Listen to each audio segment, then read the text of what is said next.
Chapter 180.2 Like a God. The little boy in azure crossed his legs and pretended to be relaxed, and he sneered, "Silly girl, what a coward you are, how pathetic." "You didn't fare any better," the little girl in pink retorted in a quiet voice. The little boy in azure crossed his arms and replied in a calm and composed manner, "I was purposely showing weakness to the enemy. What do you understand?" The little girl in pink saw a middle-aged man striding over. Out of respect, she hurriedly stood up and greeted, "Hi, uncle, I'm Master Chen Pingon's maidservant." The middle-aged man nodded and carried a chair over to sit nearby. He had a slightly displeased expression as he looked toward the mud house. The little boy in azure observed him for a moment, yet he didn't notice anything out of the ordinary. Thus, he concluded that this was merely a normal worker in the blacksmith shop. "Hey, what are you staring at? I'm warning you, Ruan Xiu is my master's lover, so don't you dare have any crooked thoughts. Otherwise, I'll smash you to death with a single punch, forget about it. Master always encourages me to be a good person, so you can count yourself lucky. I'll only smash you half dead." The displeasure on the man's face grew even deeper. However, he didn't say anything. The little boy in azure felt like he had grasped something, but because there was an annoying little girl in the way, he could only lean forward before turning around to look at the middle-aged man. "Do you truly have feelings for my master's fiancé? Fucking hell, just how old are you already? You're seriously pissing me off. I've traveled around the world for many years, yet I've genuinely never seen someone as dirty and shameless as you. Hey, come on, get over here. Let's spar with each other. I'll allow you to pick on me even though you're older." Chen Pingon's bamboo basket had initially been half empty when he had entered the mud house, but it now had a heavy cotton package in it as he walked out with Ruan Xiu. When he saw the middle-aged man, Chen Pingon respectfully greeted him and called him Master Ruan. However, the man completely ignored him.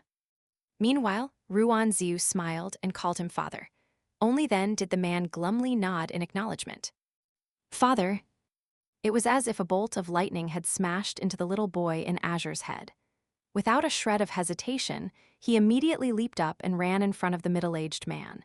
He then plunked to his knees and started to kowtow, saying, "Honorable sage, please accept this underling's 3 kneelings and 9 kowtows one." The water snake from the imperial river was extremely resolute as he vigorously kowtowed at the sage. However, there was bitterness in his mind, and he couldn't help but grumble in annoyance. "You're a lofty militarian sage, so can you at least carry yourself with the demeanor of a sage? You should be breathing the essence of the sun and moon atop a mountain, or perhaps throwing thunderous punches above a magnificent river. Yet, you kept your mouth shut and ran over to sit next to me like a plank of wood. Just what in the world are you playing at? You're a mighty being at the 11th tier from Wind Snow Temple, and you're also the militarian sage overseeing Jewel Small World. Not only that, but you're also a sword blacksmith who's extremely renowned in the entire Eastern Treasured Vile Continent. So be it if you don't carve the characters Ruan Qiang onto your forehead. Yet, you're actually this normal-looking. Taking a step back, you should at least walk with an aura as mighty and domineering as dragons and tigers, right? And you should at least sit with an aura as calm and stable as mountains and rivers, right?" After performing 3 kneelings and 9 kowtows, the little boy in azure who felt like he had gone blind still didn't dare to stand up. He looked as if he were prepared to die a martyr's death. However, his face was scrunched up in fear, and tears streamed down his cheeks. He glanced at Chen Pingon out of the corners of his eyes, hoping that his master could righteously speak up for him. This time, he truly felt the urge to jump into a river to commit suicide. Ruan Xiu was slightly puzzled by the little boy's strange behavior. She didn't know what was going on, and she wasn't willing to ask about it either. She looked at the middle-aged man and said, "Father, I'm going to accompany Chen Pingon to the town." After trying to find the right words for half a day, Ruan Qiang could only say, "Come back earlier to forge." "Father, it's not the right time to open the furnace to forge swords. Is something the matter?" Ruan Xiu asked. Ruan Qiang stood up and replied, "What I say is final. Don't ask any more questions." "Okay," Ruan Xiu replied. Only after Ruan Qiang disappeared from sight did the little boy in azure dare to stand up. His legs were wobbly, and he wiped the tears and cold sweat from his face. There was lingering apprehension in his mind, and he silently repeated, Those who survive catastrophe are bound to have good fortune later on. The four people walked out of the blacksmith shop that harbored many mystical secrets. As they walked across the stone bridge that had spanned across the river for thousands upon thousands of years, Chen Ping'an suddenly turned around and said thanks to the young girl in green. Ruan Xiu smiled and remarked, "You've become so polite. I only learned some things after traveling around in the outside world, so I'm genuinely only doing what's right." Chen Ping'an replied sincerely. "Are you praising me?" Ruan Xiu asked with a smile. "Of course," Chen Ping'an replied with a dazzling smile. Ruan Xiu looked at the young boy for a moment before turning her gaze to the small town. She then said something that was slightly confusing to the others. "It's truly great that you haven't changed." Perhaps only sage Ruan Qiang could understand the weight and deeper meaning behind this statement. Perhaps the previous sage, Qi Jingchen, knew about everything, and perhaps some old man could also vaguely notice some clues. However, neither of them would say anything. Ruan Xiu had possessed incredible talent ever since a young age, and it could be said that she was genuinely a 1-in-1,000-year talent. She wasn't someone who ordinary cultivation prodigies could compare to. In fact, she was so talented that Ruan Qiang had no option but to establish his own force and leave Wind Snow Temple. It was because of his daughter that he had chosen to come to Jewel's small world to live this miserable life. Here, he could take advantage of this heaven and earth's prohibition of mystical abilities to conceal his daughter's immense talent. Or perhaps it was more accurate to say that he wanted to prevent his daughter from becoming the tall tree in the forest that would inevitably be torn down by the wind too. Ruan Xiu, who had a bracelet that was actually a fiery dragon, possessed much more than a simple fire god constitution. In fact, the world that she saw was far different from the world that other people saw. She could directly see the good and bad in a person's mind, and she could clearly see karmic fate and its nature. She could also see the shallowness or depth of a person's fortune. In Ruan Xiu's eyes, the world was filled with all kinds of different colors. However, this also meant that her journey to attain Tao would be even bumpier and more difficult than normal. Of course, once she attained Tao, her achievements and the magnificent nature of her great Tao would also be inestimable. Thus, the reason Ruan Xiu hadn't retreated and disappeared when she had first seen Chen Ping'an walking along the creek while on the Azure Cow Ridge was that she had seen the purity of Chen Ping'an's mind. In the entire Jewel small world, where all facets of human nature were on full display, only Chen Ping'an, one solitary person, had a spotless mind that was as clear as a sparkling new mirror. This was the reason why Ruan Xiu liked to hang out with him, and this was the reason why she liked to secretly observe the fluctuations in his mind's lake and secretly sense his emotions. To this foodaholic young girl, Chen Ping'an was like a most delicious dessert. She liked this dessert very much, so much so that she was reluctant to eat it. After Chen Ping'an left, she had been extremely worried that this long journey would change his mind and cloud his mind's lake. She was afraid that his heart would become muddy and impure, and she was afraid that he would become riddled with bad habits and tangled in chaotic karmic fate. Looking at him now, Chen Ping'an had indeed changed a little. However, he was still very pure. Ruan Xiu felt extremely relieved. At the same time, she liked Chen Ping'an even more. "Would you look at that? I knew that he definitely wouldn't disappoint me." They walked to Clay Vase Alley and entered that narrow and slightly dark alleyway. Even though the little boy in azure had already prepared himself mentally, he was still dumbfounded by the sight that greeted him. His master had grown up in this rundown alley. Ruan Xiu adeptly opened the lock and pushed open the gate to the courtyard. After unlocking the door to the house as well, she handed the 3 bunches of keys to Chen Ping'an. One bunch was for his house, and the 2 other bunches were for Liu Xianyang and Song Jishin's houses. Chen Ping'an accepted the keys and entered the courtyard. He gazed at the familiar house in front of him. It was very clean and tidy, and there was even a small pot of some unknown but small and exquisite plant sitting on the windowsill. It was still lush green even though it was winter, and just looking at it made one feel unexpectedly happy. Chen Ping'an was just about to speak, yet Ruan Xiu had already smiled and said, Don't say thank you again. Chen Ping'an felt slightly awkward, and he put his bamboo basket on the floor before grabbing the hefty cotton package and placing it on the table. He then squatted down and started to feel around the basket. In the end, he grabbed a small bamboo slip and handed it to Ruan Xiu. With an embarrassed smile, he said, "I didn't know what to give you. There were lots of delicious foods in the outside cities and towns, but I was afraid that I would squish the food if I placed it in my basket. Moreover, it wouldn't be good to leave them for too long. I couldn't think of anything else, so I made this for you instead. Please don't dislike it." Ruan Xiu faltered for a moment before accepting the green bamboo slip that was only as large as a palm. It felt cool to the touch, and when she looked down, she realized that there was actually a line of small characters engraved on the bamboo slip. Reunion no matter how far apart. The characters were neat and straight, and it was clear that they had been engraved very carefully. Ruan Xiu's smile was so wide that her eyes squinted. She lightly caressed the characters with her finger, and she lowered her head and said, "I like it very much." The little boy in azure was stupefied upon hearing this. Seriously? The only daughter of a sage actually likes this piece of crappy bamboo slip engraved with a line of crappy characters. Did I waste all my time and effort in the past several hundred years? He remembered that in the past, Brother River God had become attracted to an aloof cultivator and gifted her piles upon piles of treasures. In fact, Brother River God had even borrowed several valuable immortal treasures from him. However, the water snake had never seen that woman smile, not even once. She had indeed accepted all the treasures, yet she had never blessed them with even a single smile.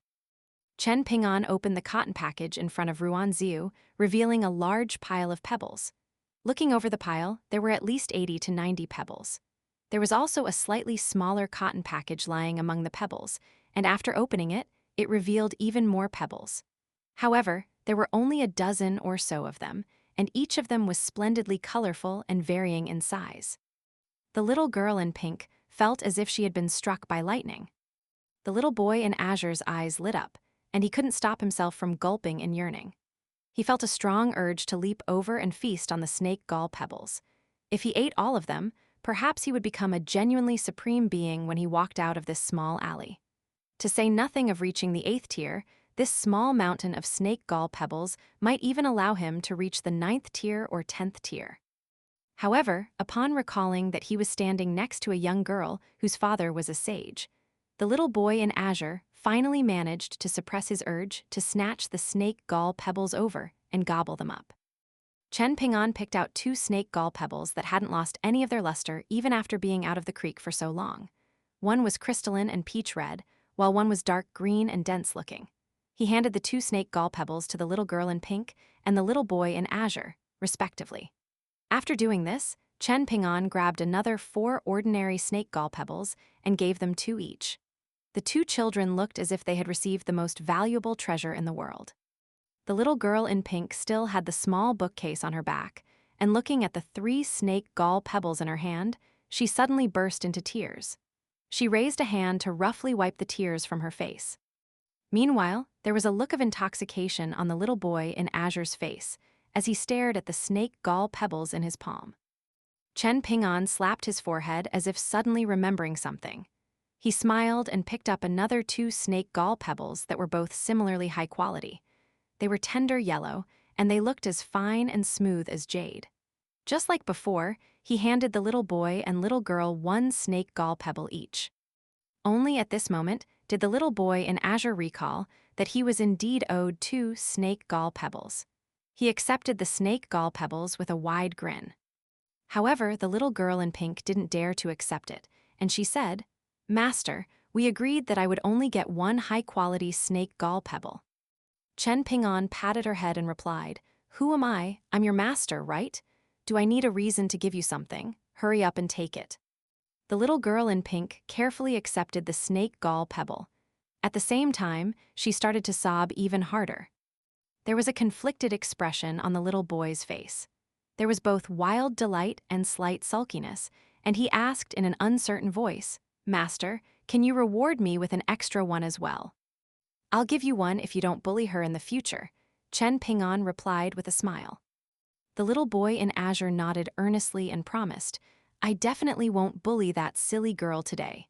Can I have the snake gall pebble tomorrow? Or maybe the day after? Or at the very latest, the day after that? Master, can I? What do you think? Chen Ping'an asked. The little boy in azure gritted his teeth before turning to the little girl in pink and promising in a solemn voice, "Silly girl, I won't bully you for the next month." Chen Ping'an chuckled in anger and smacked the back of the little boy's head. At least 1 year. The little boy in azure purposely put on an aggrieved expression. In reality, however, he was as delighted as could be. To a water snake like him, a species related to flood dragons, what was 1 short year? Even 100 years wasn't a long time. Chen Ping'an wasn't an idiot, but he simply couldn't be bothered making a fuss about the little boy's slimy schemes. After all, the company of the little boy and little girl had made his trip back to the small town far more interesting, so Chen Ping'an was actually rather grateful toward them. He turned around and put the 2 cotton packages away. Ruan Xiu had already put the bamboo slip away as well, so the 4 of them sat down around the table. "Should we go and check on the 2 shops?" Ruan Xiu suggested. Chen Ping'an nodded and replied, "After visiting the shops, I can make my way to the Li clan's residence on Fortune Street. I need to give something to Li Baoping's big brother." He was talking about the Golden Mountain crossing carp. After locking the door and leaving the courtyard together, they placed the lively mountain crossing carp in a small clay pot that was filled with water that Ruan Xiu had drawn from the iron lock well. The mountain crossing carp was finally able to take to water like a fish, in the true sense. It delightedly swam around, causing beads of water to splash into the surroundings. The little boy in azure had just ingested an ordinary snake gall pebble, so he wanted to put on his best behavior and show his best self. He took over the role of carrying the clay pot, and it wasn't long before beads of water landed on his body. An astonished expression spread across his face, and he exclaimed, "This well water is quite profound." Ruan Xiu nodded and replied, "Indeed. However, it's a shame that the iron lock well has already been bought by an outsider. To say nothing of drawing water from it, the local residents aren't even allowed to walk near it anymore." Of course, she was naturally an exception. After suffering a huge fright in the blacksmith shop, the little boy in azure was now filled with nervousness and fear at every sound. He didn't dare to act wantonly anymore. After hearing this bad news, he almost started to stomp his feet and thump his chest. However, there was nothing he could do anymore, so he could only grumble about Chen Ping'an not buying the well earlier. "Why don't I have a discussion with them?" Ruan Xiu asked softly. "Chen Ping'an, if you want, perhaps you can buy the iron lock well." Chen Ping'an hurriedly shook his head and replied, "No, there's no need. In any case, I don't have enough money right now." Ruan Xiu wanted to speak, yet she didn't know where to begin. Seeing the resolve in Chen Ping'an's eyes, she could only abandon the thought in her mind. When they arrived near Dragon Riding Alley, Chen Ping'an said, "There's a little girl called Shi Chunjia, and I think she's the daughter of a shopkeeper around here." Ruan Xiu was slightly puzzled, and she replied, "I have no idea." In fact, there were many things that the young girl didn't care about or pay attention to. When the workers and attendants in the Berklover shop and pastry shop heard that the true owner of the shops was going to pay them a visit, they all ran over to get in on the fun. Many of them were honest and responsible women and young girls. When they saw Chen Ping'an, however, they couldn't help but feel a little bit disappointed. They slowly dispersed and went back to work. All of them referred to Ruan Xiu as shopkeeper, and this caused the young girl to feel slightly embarrassed. Chen Ping'an stayed in the pastry shop for a while, and he felt slightly ashamed as he sipped hot tea. This was because he had absolutely no idea what to do or what to say. Meanwhile, Ruan Xiu was confidently and methodically asking about the performance of the shop, how much it was earning, how much of the earnings were profit, and so on. Chen Ping'an scratched his head as he looked at the serious expression on Ruan Xiu's face. He started to feel like his present to her was far too sloppy and careless. Before Chen Ping'an set off for Fortune Street, Ruan Xiu glanced at the little boy in azure and a little girl in pink and warned him. Fortune Street and Peachleaf Alley have undergone huge changes, and many outsiders have also moved in. The Li clan is in a relatively unique position, and this is because their patriarch has successfully advanced to the 10th tier. according to the reward system put in place by the previous emperors of the Great Li Empire. The current emperor has bestowed 2 protected appointment positions 3 upon the Li clan. In other words, 2 descendants from the Li clan can directly become officials. For some reason, however, one descendant in the capital accepted the offer and became an official, while one descendant who stayed in Fortune Street chose to turn down the offer. There's been a strange atmosphere lingering over Fortune Street because of this. Chen Ping'an thought for a moment before telling the little boy and little girl to wait for him in the pastry shop. Meanwhile, he picked up the clay pot and headed off to Fortune Street. He told Ruan Xiu that she didn't need to lead the way, and the young girl didn't try to insist either. She returned to the blacksmith shop. Ruan Xiu left the small town and walked toward the stone arch bridge, which she had already crossed countless times. The covered bridge had already been removed, and the old sword billet was also long gone. Some hopeful and meddlesome people had attempted to search for it before, hoping that they could find some fated opportunity. However, their efforts had all been futile. In the hectic Dragon Spring Prefecture, where undercurrents surged, there were far too many strange phenomena and events, and there were far too many overlapping and conflicting great causes that needed plotting and scheming. Thus, who had the time and effort to care about these trivial matters? As she walked along the stone arch bridge, Ruan Xiu couldn't resist the urge to take out the bamboo slip and hold it high in the air. She would never grow tired of looking at those 6 small characters. In fact, she suddenly felt like it would be even better if another line of characters were engraved onto the backside of the bamboo slip. For example, a gift from Chen Ping'an to Ruan Xiu.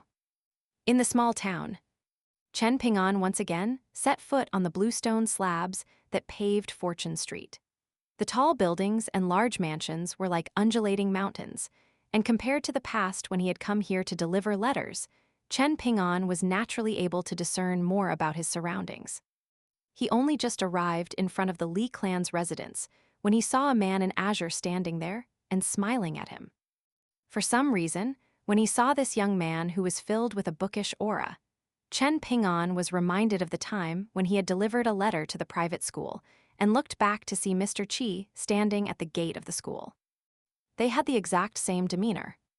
It was as if he were looking at a god. 1. A formal etiquette performed when meeting the emperor in ancient China, also performed in other scenarios to show deep respect. 2. Refers to someone so outstanding that they're like the tallest and luscious tree in the forest. However, such trees are also most easily blown over by strong winds. 3. This gives hereditary privilege based on the merit of one's ancestors in terms of entering schools and becoming officials.